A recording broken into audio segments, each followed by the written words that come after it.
Hi there. Today I'm passing by to explain what relay is. So this video is for you if you hire interpretation services. This might be of use for you. So let's say that you're preparing an event that has a lot of languages, not only two, because if you have only two languages, it's quite straightforward. If language A is spoken on the stage, the interpreter goes into B. If B is spoken on stage, interpreter goes into A. Quite obvious, right? Now, what if you have more languages than that? Let's say you have Portuguese, you have Spanish, you have Japanese speakers.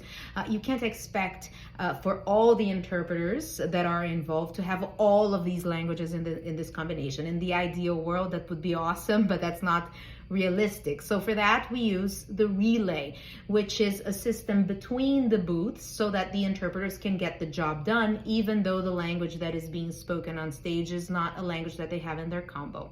So let me try to give you an example to make this more concrete.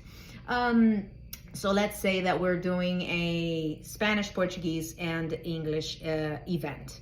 And so Spanish is being spoken on stage. The Spanish interpreters are going to go into English, and let's say that the Portuguese interpreters don't understand Spanish. So instead of listening to what's going on the stage, they're going to get the relay from the Spanish booth. In other words, they're going to listen to the English interpretation from the Spanish booth and then go into Portuguese.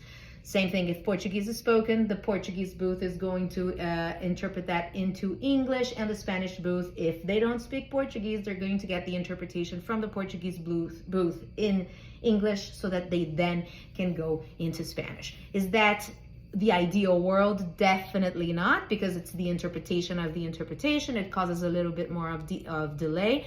It is totally doable. It is used at the United Nations and several other organizations that have to deal with several languages, but it's not the ideal. It's a solution for a problem. What I try to do for my clients, and talking more specifically about the Florida context, which is where AlmaVox is based, is I always try to set up a team that has all the languages, at least passive languages. So let me give you an example of myself. I am an English Portuguese interpreter. I have both of these languages completely active. And what does that mean? I both understand the languages as well as I speak them, right? But I also have Spanish as a passive language in my language combination.